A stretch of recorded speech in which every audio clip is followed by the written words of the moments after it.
வெள்ளிக்கிழமை மங்களம் பொங்க.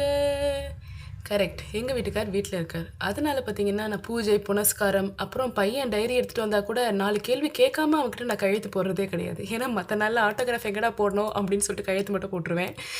டபரா செட்டில் தான் பார்த்தீங்கன்னா எங்கள் வீட்டுக்காரருக்கு காஃபி கொடுப்பேன். ஏன்னா கஷ்டப்பட்டு உழைக்கிற மனுஷனுக்கு நம்மளால் முடிஞ்ச கடமைகள் அதெல்லாம் பார்த்தீங்கன்னா கரெக்டாக செஞ்சிடணும்.